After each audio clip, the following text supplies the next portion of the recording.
Good morning, everyone. I'm going to kick this off, even though people are still trickling in. For the benefit of our online audience, I just want you to know that there was a little fire drill here, things you just can't always anticipate. So we started a couple of minutes late. Thank you for hanging in there with us online as we open this event. I want to welcome you all to the Woodrow Wilson International Center for Scholars. We are scholarship driven, we are congressionally chartered, and we are fiercely nonpartisan. And this center was founded as a living memorial to Woodrow Wilson. So with that, I want to welcome you to this discussion today. We are joined by Dr. Jack Watling to discuss his new book, The Arms of the Future. Dr. Watling is Senior Research Fellow for Land Warfare at the Royal United Services Institute. And we are very proud to add that he is also a Global Fellow here at the Wilson Center. He works closely with the British military and on concepts of operations, and he conducts operational analysis. He travels frequently to conflict regions, and I think you'll hear some of that today, and looks at evolving technologies that are impacting warfighting today. Now, some of you may remember that Jack was here last year for a very interesting discussion on the RUSI report, Silicon Lifeline. And that report gave us an in-depth look at Russia's use of Western electronics as it is powering its war in Ukraine. And the outcome of that was really useful for how we are addressing that problem. So like that report, this new book by Jack is more than timely. It is an in-depth look at new technologies and weapons, but it's also an examination of how those technologies are impacting warfighting strategy. And I think that this book and Jack's analysis really gives us a foundation for future action, and that's the part that I think is a very innovative part of this book. So with that, I'm going to turn the floor over to Jack. He's going to lead us through a presentation that outlines the book's main thrust, and then we'll have a few questions. I am counting on you, our in-person and online audience, to also have robust questions for us, right? It is always more fun when it is an interactive discussion. So with that, Jack, I'm turning it over to you. Thank you very much, Robin, and thank you everyone for joining us today. There are a lot of books that are written about the future of war. And so what I want to start with is just explaining why I figured I should add to the growing pile of literature.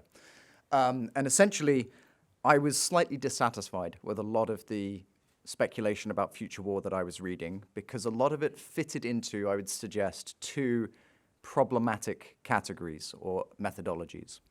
One of them I like to call the additive approach, which is essentially to say, hey, we're going to do exactly the same thing as we were doing before, but we also need electronic warfare capabilities, counter-drone capabilities, air defense capabilities, more and different types of effectors on these platforms, more sensors, and it just gets bolted on. And now that is a science fiction invention, but it does illustrate what you end up with when you take that approach, which is something that is unrealistically heavy and expensive and is not going to work. You have to, there are physical limits to how much you can add to a platform before it starts losing utility. The other problem with a lot of discussion of future conflict is what I like to call the turtle approach. So Chris Hitchens used to tell the story of a geographer giving a lecture, and someone in the audience said, well, that's a very interesting lecture, but I think the world's flat, and in fact is on the back of a giant turtle. And Chris Hitchens, the geographer said, well, that's interesting. What do you think the turtle's on? And the person said, that's a clever question trying to catch me out, but it's turtles all the way down, right? Just a big pyramid of them. And we get this a lot when people talk about the future of weapons. I'm going to give you an example, right? How many times have you heard about this? This is a picture I took of a first-person drone in Ukraine. And you will be told that that makes artillery, tanks, all the weapon systems obsolete because it only costs around $500 and will destroy anything. Now, I've seen these things being used, and I've played with them myself. And using them on the battlefield, that is the least important bit, right?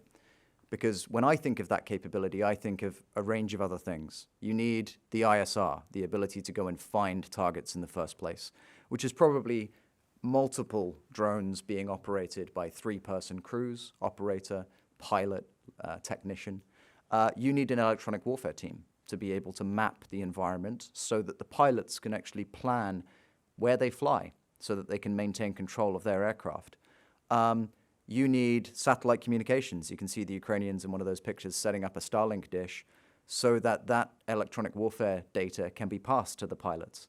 And then you need usually a data science team and a bunch of programmers who are very talented and expensive folks working to update these drones on a weekly basis to make sure that when the adversary starts to adapt their electronic warfare, it can keep flying because you're changing how it works in real time in response to the threat.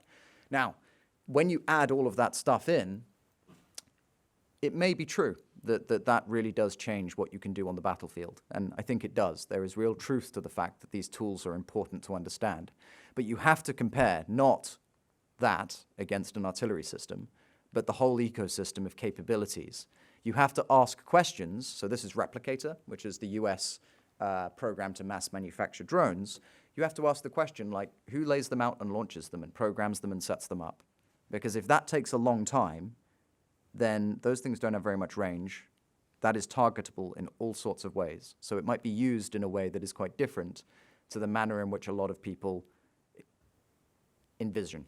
And very often when you ask people, well, what sits behind the FPV drone, they'll tell you another drone that launches them, right? It's drones all the way down, which isn't a very helpful explanation. So the purpose of the book was to do two things. Firstly, to go out, and there are people in this room who very kindly briefed me and spent lots of time showing me how their tools work. I spent a lot of time with different militaries, including the US military, the US Marine Corps on live exercises, playing with equipment, and understanding the logistics and the tail end and where you invest to make this stuff usable, but also its constraints. And I also spent quite a lot of time in Ukraine looking at how some of these tools are being used for real against a real adversary. The other thing, though, is that you don't invest in change, updating your military for the sake of change, right? It's really expensive to do. You don't just do it because this is a new thing, therefore let's invest in it. You do it because it needs to solve a problem. And essentially the methodology of the book is to try and identify what the problem is that all these new technologies actually create for us that means we need to adapt. And that allows us to then determine, okay, what do we do? How do we use these technologies to overcome the defined problem? So I'm going to very briefly outline my conclusions about the problem and some of the principles that I arrived at in terms of how we use technology to address them. I'm not going to go into the weeds on, whether a tank should be 54 tons or not. If you want to get into that in the Q&A, happy to do so. The book is full of it. But it's much more important to go through the principles. And the first thing I want to emphasize is that is the cost of not adapting, right? That's Volhodar, the Russians, and the Ukrainians at the beginning of June. Same outcome, using tactics that we developed in the 1980s. They didn't employ them perfectly. You might say they didn't employ them well. But many of the reasons why that was the outcome in both cases are actually things that would be serious problems for us too, because of changes in technology. So if that's the cost of getting it wrong, and when you look at exercise warfighter, for example, the outcome is similar to that when you use traditionally structured formations, then there is a real incentive for us to change. What does it actually mean? I'm going to go through I appreciate many of you may have military backgrounds, therefore I'm teaching you to suck eggs, but for those who don't, I'm just going to go through some very basic principles. The concepts in land warfare in terms of how we conduct operations have been relatively consistent since about 1936. So firstly, you want to achieve surprise, right? You want the adversary to not understand where you are going to commit your resources. You want to use that surprise to achieve concentration at the decisive point, i.e., you have more capability where the enemy is weak. The enemy might hold capability in reserve in order to be able to respond. If you are able to bring that about, you then want to exploit at tempo, which basically means you are operating faster than the enemy and therefore you can take advantage of the weakness that you achieved through surprise and concentration before the adversary can adapt. And then once you do that, you are able to break through, isolate the enemy in the deep, and thereby fight them in detail, because they're now cut off from their logistics, so you can break them down. That's kind of the format that we have played with, and there have been complicating factors since 1936 in terms of evolutions of tech, but the principles have remained the same. What I want to suggest to you is that the way technology is going, that's not a sequence that we can repeat. And the reason for that is fivefold. Firstly, battlefield transparency. So there we have, on the top left, we have a US battalion operating in the electromagnetic spectrum. We have a range of satellite imagery, and as you can see, this is commercial satellite imagery, but nonetheless, you are able to queue it to identify the real-time location of Russian aircraft in flight, right? That one's just landing. Useful to know, because when it's just landed, it's out of fuel, so it's not moving for a while, so you can destroy it. But with commercial capabilities, you can do that to anywhere in the world with synthetic aperture radar with 20 minutes of latency, which is usually enough to kill what you're trying to find. When you layer all of those sensors on top of each other, it is now extremely difficult to hide and do something meaningful. You can dig a hole and you can lie in it, and it will be difficult to find you, but you're not very useful while you're there. As soon as you start moving or operating as a group, you will be found. This is exacerbated by machine learning algorithms, because historically it's been one operator, one sensor, and they communicate back what they see. But now you can have fusion and cross-examination of multiple sensors on the same platform. And what that means is you can cover a hugely wide area so that it is possible to identify pretty much every vehicle that is moving across the entire of Ukraine with 20 to 40 minutes latency at the same time, and you can just watch it. So that means you can't generate surprise, basically. It undermines principle one at the operational level. The second issue is our communication structures. In order to make use of that, the sensor picture, you need to move data laterally. You need data to go to the right effector. You need to give your units situational awareness so that they can exploit the level of detail they can pick up about the battlefield. But if we look at our traditional command and control structure in the military, it's hierarchical. And the communication structure is also hierarchical, which is not only very easy to map in the electromagnetic spectrum, very easy to disrupt because there are critical links and you can see which ones they are, but it also slows down the movement of data laterally to the right user, that cross-examination between platforms. And so we need to restructure our communications. The third problem is lethality. So essentially, there are practical limits to passive protection, to the ability to protect a platform, defined by the fact that you can't make it bigger than the bridges the vehicles need to cross, or heavier than the bridges can support. If you want to put them on rail cars, you're constrained to a certain width, and so long as you're constrained to that width, you are constrained to a certain weight. The weight limitation means that you can only protect it so far. Now, what we are observing is that between the increase in precision, range, and lethality, the actual impact of the rounds that strike, you can make it heavier, but you don't actually become more survivable. In fact, you become less survivable because your signature increases, and the amount of support vehicles you need to keep moving increases as well, and they are easy to destroy. And so protection becomes about casting illusions, casting false positives for enemy sensors, the ability to disrupt an enemy kill chain so that they fire but you've moved, the ability to use electronic warfare to mean that the munition does not land where it should. That gives you drastically more survivability than packing on more and more armor. But that fundamentally changes our approach to the design of our equipment. The next one is logistics, which, absolutely critical for any conflict. What the lethality problem generates in terms of the concepts of operation is that you can't really concentrate anymore. If you concentrate, you will be destroyed faster. Forcing the enemy to concentrate is now a very good way of inflicting disproportionate attrition. But in terms of our logistic tails, we get very excited about what happened last year to Russian logistic systems. They were destroyed in short order once the Ukrainians got the surveillance, reconnaissance capabilities they needed, and once they got GMLRS, the long-range rocket artillery, to be able to strike them. But that could be done to us. Our logistics tail is just as soft, just as findable, and we need to change how we operate. Now, what's happened to the Russians is instructive, because once your logistics operation becomes a deliberate fight, then it slows down tempo. You might be able to move very quickly for a period of time, but if your logistics element has to be dispersed and fight to protect itself, then it slows down how quickly you can be resupplied, and therefore the speed at which you can exploit. And so that concept of moving faster than the enemy to break through is unlikely to lead to a decisive outcome. And then the last thing I want to flag is that very often when we talk conceptually in the military, people talk about maneuver and they are thinking about open plains, right? Conceptually, it's a sandbox. But almost every conflict over the last 20 years has ended up in an urban center.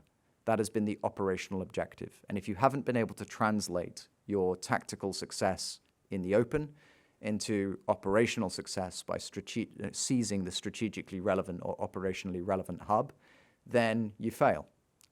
It doesn't matter that you were wildly successful in the open. If we look at what is happening in Gaza at the moment, you know, the Israelis have absolute dominance in the open ground. Hamas can't come out and fight them, but Hamas has had to retreat into dense urban terrain, and the Israelis are going to have to root them out of that terrain, and that is going to be a really close, bloody fight. The problem that this creates, and it's also going to be one where there are a lot of people, civilians, who are not neutral, and they're never going to be neutral, right? They may be protected, but they have views, and they shape the environment, sometimes in a hostile way to you. And so that is a complicated set of problems that we like to ignore, but ultimately that's what you have to be able to do. The problem this creates is that almost all the things you want to do to dominate, win in that environment, which is how you achieve operational success, is directly what makes you vulnerable because of all the things I've just outlined in getting to that city. And so that creates a real dilemma. So what does that mean in terms of how we think about it? What do we do about this problem? I'm going to be fairly brief, but if the old battlefield geometry was one of rear, close, deep, and you were trying to break into the deep, I think we need to conceptualize the battlefield as 3 zones and 2 critical positions. One is a base of operations, which is your own fixed logistical infrastructure. You can't get away from it. The volume of material needed to fight means that that is a thing, and it's probably not something that's going to be very agile. Airfields, ports, etc. You have an objective, and it's probably urban, doesn't move around very much, or decisive terrain. You know, think Nagorno-Karabakh. There were key passes coming up to Sushi, which had to be taken, and they were very, very difficult objectives. Once they were taken, that determined the rest of the fight. You then have these 3 zones, one of them being the contested zone, and that is the area where both sides have sensor parity. You have fires, artillery from both sides covering that area, and that is the area where you cannot concentrate. You don't have freedom of maneuver. You then have the zone of risk, which is the area that you might be able to see into, but with lower latency. Your fires can't necessarily reach. And if you can see into it, you're more vulnerable to deception because you can't overlay as many sensors. Therefore, the adversary can concentrate. And then you have the zone of opportunity, which is the area that you can do those things. And the objective in your operations, rather than breaching the deep and defeating the second echelon, which is the traditional format, is to move the objective into the zone of opportunity.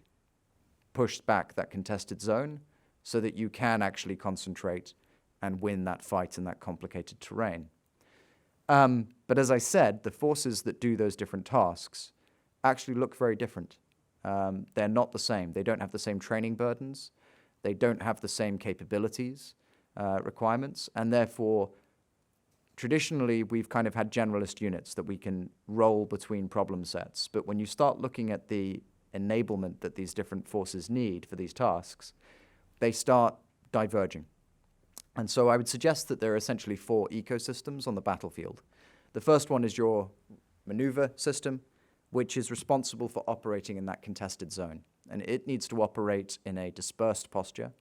It needs to have a lot of sensors, stand-in sensors. It needs to be able to do command and control beyond line of sight. And it needs to be survivable because it is mobile and in small packets. The personnel that work in that system need to be comfortable being isolated. They need to be comfortable running into the enemy and having meeting engagements where both sides don't have huge amounts of enablement. But what both sides do have recourse to is a lot of artillery, fires. And so the second system is the fires system. It is defined in terms of its command and control by very, very low latency communication, transfer of data, and by the ability to remain dispersed, but to concentrate its effects. It's a mixture of capabilities, ranging from UAVs, loitering munitions, but also artillery, rocket systems, etc. But the critical thing is that it needs to be able to destroy targets at company size plus, which, to be honest, you can do with 2 howitzers if you get the timing right and if you have the right munitions. But if it is able to break up forces that are above the size of a company, then that becomes the threshold that the maneuver system needs to be able to handle. They need to be able to run into units that are below company strength and beat them tactically, which is doable. That is something that you can do without concentrating the level of force that makes you vulnerable to the fires system. The effect that the fires system is trying to achieve, though, if the maneuver system is about fighting in that sensor-saturated environment and degrading the enemy sensors, right? Defeating the enemy maneuver system, blinding them, creating the ambiguity of their stand-in sensors by fracturing their ability to piece the puzzle pieces together, then the artillery system, the fire system, is about shaping. It's about bringing weights of fire onto certain points in the battlefield, enabled by the maneuver system reconnaissance, so that the enemy must suffer disproportionately if they want to hold on to particular objectives. And most adversaries, they may accept that punishment, in which case they will pay a continual attritional price for holding, or they will withdraw. And if you can withdraw their enablers, then you actually isolate them without moving in the same way that you would have if you had cut them off with maneuver under the old system. And so shaping becomes the primary task in order to isolate. And once you isolate, you have to assault. What does the assault system look like? It probably looks much more traditional. This is where you bring together your armor, your heavy firepower, direct fires. You specialize in the ability to operate in urban terrain, and your operators have a lot of time being trained to fight in that terrain. Your command and control tools look really different, because what I need to be able to tie together a force that's operating across a frontage of 60 kilometers is very different than one that is operating underground and in destroyed buildings without line of sight. And so again, you need your signalers to be trained on different protocols.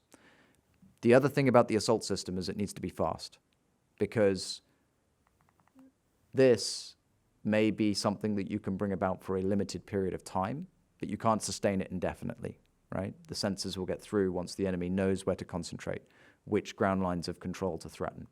And so you need to be able to conduct that assault within the time that you have shaped the environment to make it possible. And then the final one is the sustainment system, the support force. The reason that this is different is that it doesn't actually have the same latency requirements. A lot of its infrastructure is fixed, and it's projecting over a very large area.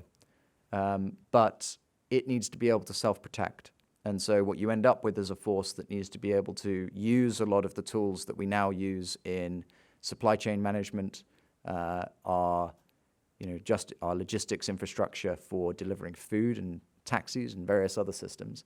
That's where all of that becomes really relevant, because you can suddenly task organize your logistics in a way that means they don't have to mass, but they are still able to get a reliable flow of equipment through.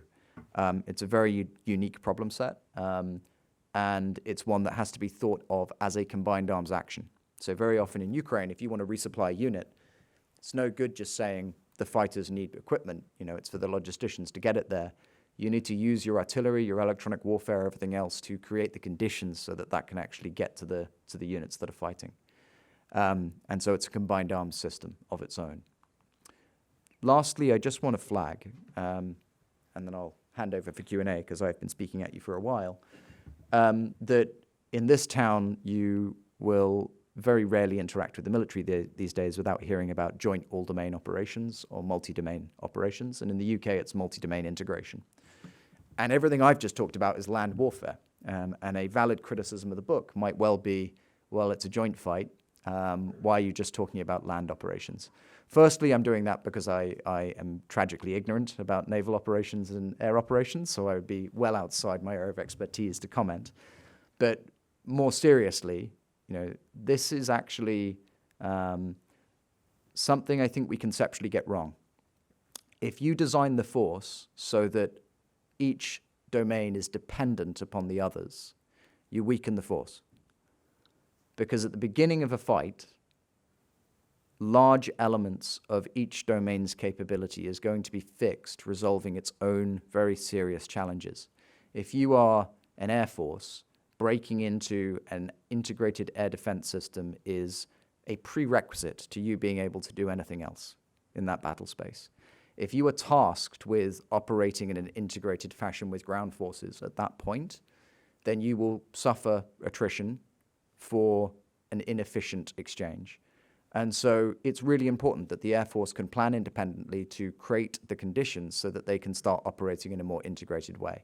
Now, you want all the force to be able to integrate and work together, but you want it to be a case where they multiply each other's effects rather than being dependent on the joint force.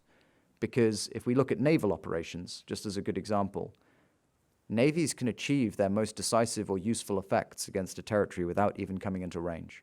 You can achieve a distant blockade without, and we're seeing that in the Black Sea, right? You can achieve it without contesting the enemy missile systems. Now, if you can get into those coastal defense cruise missile ranges and defeat them and degrade them and start getting closer to the coast, lots of additional options open up. It's something that you want to work towards, and you get closer to the joint fight. But if you take excessive risk in getting there because you have to be a contributor to the joint effort, then you become more vulnerable, and you probably lose critical assets. Whereas if the Navy can achieve its operational requirement, which is blockade, and then work its way towards an integrated force, then that is probably a more survivable and more appropriate way of thinking about campaigning and warfighting. So, very happy to answer questions and dive into the detail. The book's full of rather technical judgments about specific balances of capability and so on. So we can go as specific as you like. I just want to end by saying that the process of writing this book basically involved a huge number of non-commissioned officers and field grade officers being lumbered with ridiculous amounts of paperwork for me to be allowed to go and play with their systems. And some people in the room helped with that, and I'm very sorry for having burdened you with it. But ultimately, I'm really grateful. And a lot of the conclusions that I came to in the book are not things that I dreamt up. They are ideas that were discussed and thrashed out with colleagues who are serving and built on their understanding. And so I'm very grateful to those individuals. I couldn't possibly name them all. Some of them wouldn't want to be named. But yeah, it's been a privilege to work on. So thank you very much. And with that, I submit to interrogation. So to give you all time to think up those questions, I got a couple online too, so, but to give you all time, I'm going to start off with one, and I'm actually going to tack it onto one of the very last issues you were talking about, and that is how the services work together on solving these issues. And I want to draw attention to the fact of the importance of critical infrastructure, something you talk about in the book. And one of the facts you note is that today, over 90% of global trade is moved by sea and over 90% of global data by undersea cable, just to flag the importance of this critical infrastructure. So what does that mean for how we structure our forces, also in terms of land warfare when you're looking at critical infrastructure in the context of the battlefield? And I'll add that I have a question from an online listener in Montreal saying, How useful then are aircraft carriers? And I know you talk about this in the book. Are they easy targets to be kept so far away from the theater of operation? Give us your thoughts on that. I'll take the aircraft carrier point head on, noting that I'm not a naval specialist, but it's noteworthy that every major country that aspires to project force at the moment is investing heavily in the production of aircraft carriers. The Chinese are doing it. The US is trying to modernize its fleet. The UK is regenerating a carrier strike capability. The French are investing in a new one. The Russians are slightly distracted and they keep setting theirs on fire. But people want this capability. The Koreans are looking at having it. And why? Because if you are an expeditionary force trying to project power a long way away, then it gives you a survivable sovereign capability and you decide when it's there. If you're going to try and use a land base, you can only use it at the behest of the country where that base is hosted. And so the ability to use force suddenly becomes a decision that you make, but also one that you have to make in consultation with all the other parties that you're going to fly your aircraft over. They could just say, actually, you're not coming through our airspace, sorry. And it becomes disproportionately expensive to project. And so if you want control and a sovereign option to use force in a discrete manner, aircraft carriers have a lot of utility. They are also becoming drastically more vulnerable. That's very true. But that doesn't mean that they don't have utility. From the survivability point of view, airfields are really big, so they are very difficult to knock out. You can suppress them. Destroying them is hard. But airfields do require quite a bit of infrastructure that is vulnerable. And when we talk about something like F-35, where there is a huge digital infrastructure that needs to sit with it in order for it to be functional, the number of airfields that have access to that infrastructure on a sustained basis is limited. And knocking out power, knocking out some of those systems, you can target it. Whereas if it's on an aircraft carrier where all of that is self-contained and that target is moving at 30 knots, there's a lot of sea space, then it's not that things can't destroy you, it's that the number of things that can destroy you is actually significantly lower. And it's very expensive for people to come after you. And so that becomes a manageable threat until you try and rashly go far too close to the danger systems. And once you do that, yeah, you're very vulnerable. Which is kind of my point about the fact that the Navy has a real challenge. It is going to be held at risk hundreds of kilometers from the coast. That doesn't mean it's not a useful instrument, but it means that there will be a considerable lag between the Navy showing up and the Navy being able to affect the fight on land. To tie that to the undersea cable point, if we went to, let's say there was an escalation with an adversary and they genuinely wanted to inflict massive damage on us. Think what would happen if they severed the undersea cables between Europe and America. How much global traffic, the economic impact of the loss of bandwidth, right? It would be catastrophic. It would be monumental in terms of its effects. Potentially disproportionate to the issue at stake for us in what we were actually fighting over on, depending on where it was. And so these critical pieces of infrastructure become ones that you have to defend, and you have to map and understand where those vulnerabilities are, right? Almost all of the high-end AI capability that is being built in Western militaries at the moment comes down to semiconductor manufacture in Korea and in Taiwan, right? That's where the machines are. Machines built in the Netherlands, factories in Taiwan. And, if that infrastructure gets destroyed, damaged, disrupted, if what's made there can't get out, then the impact, not just on our military systems, but across the economy is absolutely catastrophic. And so once you understand those critical vulnerabilities, then either you have to disperse them, and in some cases that's just not possible, in which case you have to defend them. And so when it comes to undersea cables, I think it's a good example of where the Navy's mission is not going to tie very much into the joint force, because frankly, the Army doesn't have very much to say about the protection of an undersea cable in the mid-Atlantic, right? And if naval assets are fixed guarding that and protecting it, then they're not going to be contributing to the joint fight. So joint all-domain command and control, very useful.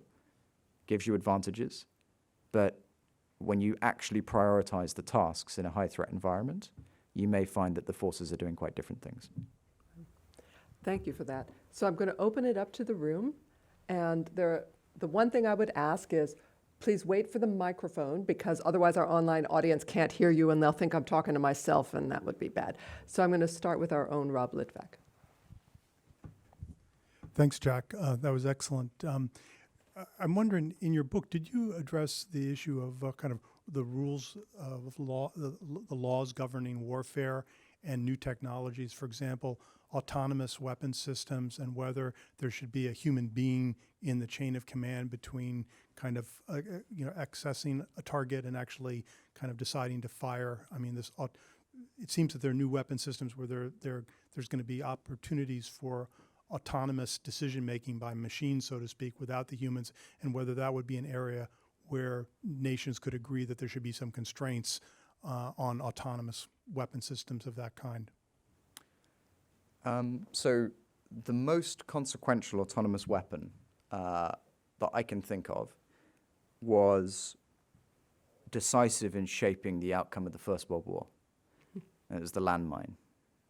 And actually, it's probably one of the biggest problems that we face in Ukraine today. It's an autonomous weapon. It decides when it blows up in response to an input of its sensor. We were building autonomous missiles that would fly off and find what they thought was an appropriate target and destroy them in the 1980s. And we use them. We've been using them for decades. In fact, there are people in this room who make them. So the first thing I have is an issue, which is that a huge number of people who are engaging in those ethical conversations are talking about milestones that went away a very long time ago. And so I don't dive into that debate because I think it's quite an artificial debate. The important question to my mind is, who is responsible for the decision to employ the weapon system, and what do they use it against? What's the mission they give it? So, and do they do that in a way which is consistent with principles that we agree on? So, to give you an example, let's say I have a machine gun which is going to use image recognition to identify enemy militants and shoot them, and it's going to do it autonomously. Sometimes those turrets do problematic things, right? It's a very easy thing to program, but they do problematic things. One of them is they might engage a civilian because the civilian's carrying something that makes it gets designated incorrectly as someone carrying a weapon. But if you had a soldier firing at somebody running across a street 600 meters away, 500 meters away with a machine gun, and their command is suppress enemy movement in that bit of area that you're covering, very often soldiers would shoot at the same civilian. So who has responsibility there? If the soldier knew it was a civilian, that would be a problem. If the officer or the NCO or whoever has decided to set that soldier watching that parameter, or set the autonomous system to watch that parameter, is doing it in a way which they know exposes civilians to unreasonable harm, that is a problem. But if they are monitoring the system and can observe that it is engaging as it should, suppressing the targets that it should, then I don't think there's any particular ethical issue there. And so there are unethical things that you can do with autonomous weapons. If we think about highly sophisticated AI-enabled weapons, but they would have been really unethical if you did them with conventional artillery as well. And the reason why they're unethical hasn't changed. And very often, when you give weapons really wide levels of autonomy to just choose their own targets and so on, they do really mad stuff. They do things that are not militarily useful. And if there's one thing that militaries are paranoid about, it's control. Right? They want to control what happens. It is the controlled application of violence. And so most militaries aren't interested, to be honest, in rogue weapon systems. They want weapon systems that they can direct and use efficiently. So I think it's not something I address in the book in great detail, but we do need to move the conversation on, I think, away from trying to ban non-existent technology, like, what we speculate that technology might look like in the future and how it will work, and instead focus on reinforcing the very good principles that we have so that people actually follow them, right? And if there's one thing we've just observed in Hamas's attack on Israel, we have a problem with some pretty simplistic rules being followed on the battlefield, seeing the same thing with the Russians in Ukraine. So unless we can work out a way of getting people to comply with that stuff in the first place, even with very basic weapons, then drawing up new regulations for how an autonomous system should operate, I don't think it will have a tangible impact on what that means downrange. Thank you. With that, I'm going to go over here. Dr. Watling, thank you very much. Mike Masters. This morning, John Spencer at Modern Warfare Institute at West Point published a piece on speculating on what the challenges the Israelis faced in Gaza. And he notes the last time they went in on the ground in 2014, drones were not a thing. Mm-hmm. What are they going to be facing, and how different will this be in 2014 because of the drones? What are the limitations and what are the challenges? So what drones do at a tactical level is most importantly, they give the enemy the ability to observe you from safety. And so the enemy has situational awareness, which means that, and they can take risk to get that situational awareness because you're no longer having to expose a person to watch, which means that it's hard to outflank, to sneak up on someone. They're going to be prepared. That is one issue. The second issue is that rather like snipers, UAVs can come after you and strike you with munitions. And very often they are coming in from above and soldiers don't have very many tools to engage them. And actually, I remember when Daesh was doing this in Iraq, the Iraqi forces really struggled to watch the threats that might come out of any doorway or window in front of them and the IEDs that might be below them, and keep an eye on what might become above them. It becomes overwhelming. And so the question there is, that those are a series of threats that the IDF will have to face. The question is whether they have the division of responsibilities in their units to look on those three planes, and whether the people that are looking upwards for the drones have the ability to knock them down, whether they have electronic warfare to protect and cover the units that are operating. If they have that, it's a manageable problem at the tactical level. But if you don't have that and it's not well integrated, then it will be a cause of additional attrition on the force. Because, it's a solvable problem. But it usually leads to a whole series of additional problems, right? So if you start jamming UAVs in a non-targeted way, you might deny your own UAVs access to that airspace. You might interfere with your own communications. And so the other question is, how refined is their electronic warfare capability when it's being used in support of individual maneuver elements? In the IDF, I don't want to be too specific, but they have the capabilities, but they are generally held at quite high echelon. And that's partly a result of them having a mostly conscript force. So the level of training in the IDF in terms of the breadth of skill set that each soldier has is actually quite limited, because they tend to keep people as reserves, make sure they are qualified to do quite specific tasks. And what that leads to is that you end up with kernels of excellence, but the level of integration is actually less than in some Western forces that have a higher proportion of professional troops. So, they may run into some challenges from that, but they have the tools to deal with that issue. Yeah. So I'm just going to add that I think that your question also goes to one of our online questioners who is saying, violent non-state actors are in fact a different problem set than some of the traditional planners have taken into account. You've given us some of your thoughts on what it takes in order to deal with that. Is there anything you'd like to add on that point? I think historically we've usually labeled adversaries peer, sub-peer, and so on. And non-state actors have always been sub-peer because they've used basic capabilities, right? There's been a presumption that they are using less capable tools. I think the modern environment, because we are seeing huge amounts of great power competition, is encouraging proxyism, because when one power gets involved in a fight with a weaker party, it becomes an opportunity for everyone else to arm and equip that party. And so what that means is that most non-state actors that you might well fight will probably have peer-level capability in terms of some of the tools that they can bring to bear. If you go and fight the Houthis in Yemen, they've got anti-tank guided weapons, they've got UAVs, they've got loitering munitions, they have air defense missiles, they have ballistic missiles, they have, night vision, thermal vision, very wide range of equipment. But they can't employ it at the same scale as a state. Mm-hmm.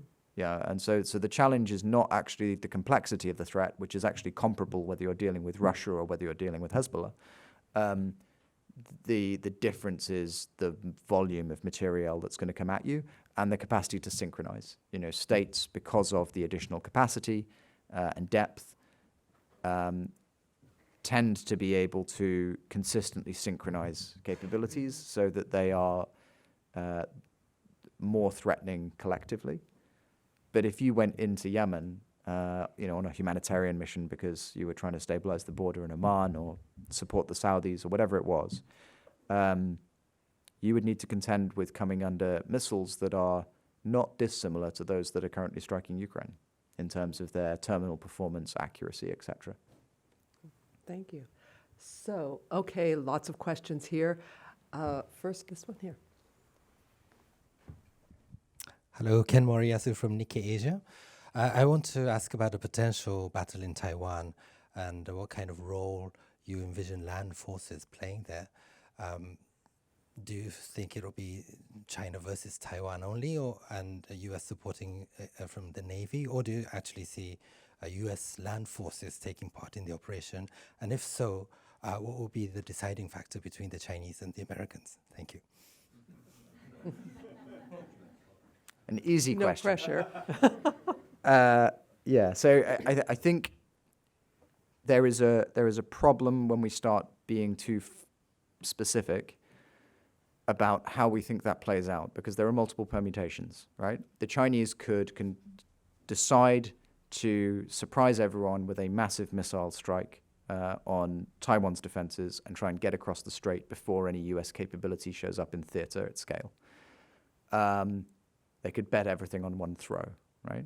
Alternatively, they could manufacture some reason to start inspecting vessels entering Taiwan and essentially place it under a form of blockade and then progressively degrade its position. And we would end up with a whole series of difficult challenges where we risk being the ones that are escalating the situation, because are we prepared to fight them over their right to inspect? And that could take a really long time. Or they could impose a blockade and starve the position out, or the initial missile strike could not just target Taiwan, but also target US air bases and theater. In which case, what's the role of land forces? Well, if they're US bases in Korea and elsewhere, then US land forces are immediately involved, right? There's a lot of them there. And so land forces absolutely have a role in the Indo-Pacific. Their role is in securing terrain, securing infrastructure, causing multiple dilemmas. If you wanted to create a massive strategic dilemma for China, if it tried to go after Taiwan, the Indian border is a land domain problem primarily, but is somewhere that they would have to commit huge numbers of troops if they actually thought that something was going to happen there. I'm not suggesting that is going to happen, but the point is that when people who are wargaming this focus on too narrow a question, how does the missile exchange work out in the first 6 days, they make themselves very vulnerable to some of the same problems that happened with Ukraine, where people had an expectation about what it would look like and were then caught a bit flat-footed when it didn't go according to their own assessments, and they had to suddenly adjust. And it took us a long time to get the right things in place. So land forces have utility in the theater. In most cases, they will be supporting and enabling the air and maritime domains. But exactly what the role is very much determined by how that conflict comes about. So I'm sorry, that's a really general answer to kind of get out of giving you a specific one. But But I'd be being dishonest if I, gave you a really specific answer, because we'd be making ourselves a hostage to fortune in our own assessments. Michael. Michael Keys from the Kennan. Yeah, sorry. Michael Keys from the Kennan Institute. A very general question: how do you assess the planners of tactics? How are they keeping up with these capabilities, the technological developments, and if with land forces, if they're so critical in terms of just the basic holding terrain, are there technological ways to hold the terrain that don't involve people? On the latter point, no. If you try and just do things with technology, what you tend to lose is adaptability, right? If someone has so sorry to always come back to this, but it's just topical. Israel just tested that hypothesis with its fencing and the machine gun positions around the Gaza Strip, right? Okay, we've got a really good, technically sophisticated system, and therefore we're safe. But it's also a bounded problem. And any bounded problem, humans can come up with ingenious ways to circumvent. Whereas as soon as you have humans in the mix, then it becomes an adaptable problem, and it's therefore much harder to plan how you overcome it, because you have to do it before the system adapts. So it will always be a combination, but the key thing is, how does the technology provide the greatest multiplier to what those humans can bring to bear? On the can you just reiterate your first question, because How do you assess it based on what all this research? How are planners? Yeah. Okay, so badly.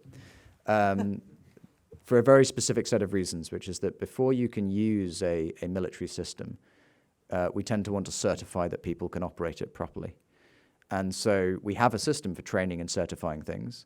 And whenever we bring a new system into the force, we create a new process. And sometimes when we're talking about emerging technologies, that process is wrong. So a good example of that is to treat UAVs, drones, as aeroplanes, right? If you want to fly them, we're going to certify that they're a flying object, and therefore they can engage with air traffic control and all these things. What that does is it raises the unit cost of the UAVs, because all of a sudden you have to design something that can meet all of those testing criteria, so they become too expensive. But also you just can't update them fast enough, because you're having to update them every couple of weeks. If you have to rerun it through air traffic control certification every 2 weeks, then it's not possible, right? And so all of the processes in NATO at the moment for using UAVs mean that we are not ready to fight. Like, we are not competitive with how they are actually used in war. Our process doesn't match up. And the real thing that planners fall victim to is the additive problem, right? Whether you have a headquarters and you go, oh, gee, I've got to worry about cyber too. Well, what I'll do is I'll add a cyber team to my headquarters. And you say we've got more electronic warfare problems. Okay, we'll add a joint effects team to my headquarters that deals with SEMA employment. And what you end up with is just this massive building of like thousands of people, where it's the targeteer on the other side is going, well, I know where to put my missiles. As soon as you start trying to break up the headquarters and make it survivable, then you start realizing that you need to design the processes really differently.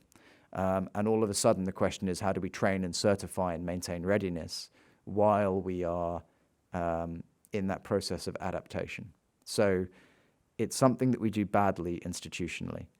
A lot of people in the system recognize those problems. So I'm not saying something that is, I'm not saying that people are doing a bad job. Collectively, we don't get to an optimum outcome. These changes are nonlinear, right? For a time period, you can just add things on and it makes sense. But you hit a tipping point where the technology really fundamentally changes the threat balance and how you need to operate. And then you need to rethink your processes. And I would suggest that the culmination of technology at the moment is bringing us to a point where you do need to make some of those changes. So we started a little bit late, and so I think that what we need to do is maybe have one or two more questions if our audiovisual colleagues give us a little bit of space for that. And I'm going to take here in the back, and Klaus, I'm going to ask you to talk to Jack afterwards since you're in-house. Okay. Good morning. Thank you for the talk. My name's Jo Spear. I'm a professor at George Washington, but I'm a Wilson Scholar this year. My mind is a bit boggled by how you achieve jointness without dependence and what that means in particular for things like procurement and acquisition. And I'm wondering if you think Western procurement and acquisition systems at the moment are fit for purpose for delivering jointness without dependence. Okay. What a great question. Yeah, it's great. Two very different questions. On the one about jointness, okay, so when people talk about examples of jointness or multi-domain operations, they very often reach for close air support, right? Because it's something that a lot of people in the military have extensive experience of. They know what it means to bring that level of firepower to the ground fight, and it's really easy to visualize. So the question of how do we rapidly move data from the aircraft to the artillery system or from the operator on the ground to the aircraft without exposing the operator to in the EMS, the electromagnetic spectrum, these are problems that can be easily bounded. But when you talk to Air Force operators about the threat that they are facing and how severe it is and how close they can actually get until they have systematically destroyed the air defense system, the idea that they're going to be delivering close air support is nuts, right? Until it's pretty permissive. If you look at the planning assumptions for how much of the Air Force's effort is being assigned to close air support in peer-level conflicts, you're looking at 5%. And it's also a situation where for the last 30 years, the air domain has essentially enabled the land domain because we've been doing counterinsurgency, it's people-centric, and so the air is what prevents us from having to massively increase the number of troops on the ground because that provides artillery on demand. If you're looking at a war, air power theory would never use air power to go after those tactical targets, right? If you're plinking trucks with aircraft, that is a really inefficient use of air power. You use air power to go after strategic targets in depth. And so the planning assumptions for the Air Force is how do we get into those targets, which is why the US Air Force is investing in NGAD. NGAD is not a worthwhile investment if your concept of operations is we're going to be joined at the hip with land forces. So the issue isn't so much about procurement in that space. I actually think the services don't procure very jointly. It's just that the whole conversation is built around integration in the wrong context because it's about integration at the tactical level rather than at the operational level, about campaign planning. And what you do need is you need the ability to integrate when the opportunity arises. So it would be mad to design a communications system for the Air Force that cannot pass data to land forces or that has to do it through reachback. Not having that conversation would be very foolish, which is why things like the Cooperative Engagement Framework within the US Navy, NIVCA, Naval Integrated Fire Control Counter-Air, is a really good example of how to do it because it wasn't a program office, but it basically could set standards for the different services so that when they purchased equipment, it had to be able to integrate. And the result is that a really impressive level of integration between joint assets.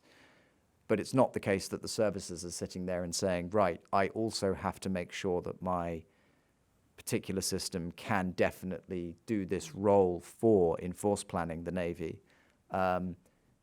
Instead, it's about if this opportunity arises, yes, I can enable and support. On the procurement processes, noting some of the people in the room, we have a fundamental problem, which is that we still tend to procure platforms. And platforms are the easy bit these days, to a certain extent. Takes time to design an armored vehicle, lots of expertise required, but whether that vehicle survives or not is probably about the sensors and how accurate its weapon systems are and how responsive they are. A lot of that is going to be software enabled, and a lot of it is not stable, because in an environment where you are under electronic attack as the adversary understands your sensors, they also can design very specific effects against them. So you need to be able to procure updates to that system regularly, not updates that are necessarily improvements, but updates that actually maneuver around the problems that the enemy creates. And when you're talking about updating systems in that way, firstly, you don't want to be locked into a single vendor, because actually maybe they don't have the best ideas all the time. So that means you need a different way of engaging contracting people. But it also means that it becomes absolutely critical to be able to procure things on a weekly basis, on a 6-monthly cycle, let's say, rather than a 7 to 15-year program basis. Now, at the same time, there are capabilities you have to be able to update fast. But to give you a really practical example, and sorry to call out people in the audience, right? But so Andy's at MBDA, right? The capabilities that Andy builds in terms of the missile systems take tens of years to refine, all the technologies that contribute to it. And they are really impressive missiles, what they can do. And you need strategic patience to stick with the program to deliver those missiles. But if you're looking at the Storm Shadows that are currently released in Ukraine, they're being fired off aircraft that those missiles were never designed to operate with. So the people that can do the software integration to enable those missiles to be suddenly bolted onto something that is available, because in a war, you have to make what you have work, right? You can't wait for the perfect solution. To make that agility work requires a much more agile procurement process. And the Ukrainians can do it because they're at war, and so they can change. They can just say this is what's happening. They're not going to get sued because of it. But we're in this slightly strange situation where when we do start trying to make things happen quickly, we also end up in a lot of legal issues, regulatory issues, which massively slows things down, increases the cost, and also reduces the certainty for industry that they are going to get orders at the end of it, because they end up just fighting the process rather than receiving a clear demand. So there are lots of issues with the procurement process in the US and the UK and everywhere else, to be honest. It's never going to be perfect, but I do think we need to get much better at understanding the relationship between how you procure a high-end missile system or vehicle, which is going to take a certain amount of time to design and build, with what makes it competitive, and that is stuff that has to be updated really quickly. I should say there are people in the room who actually are much more expert than me on some of those areas. So, yeah. I think you've proven your expertise to us. With this, I'm going to have to wrap it up. I want to thank you for giving us this look into what both the arms of the future need to be, but also the configuration of forces in the future needs to be, given the threat that we are seeing today. So I thank you very much. And I'm just going to leave you with a quote from the book: the capacity to fight tomorrow must be won today. And I think that has been very clear throughout this. I want to thank our online audience for joining and for asking some vibrant questions. I want to thank all of you in the room for also joining and being part of those questions. And I want to thank Jack for making this so clear to all of us. Thank you so much. Thank you.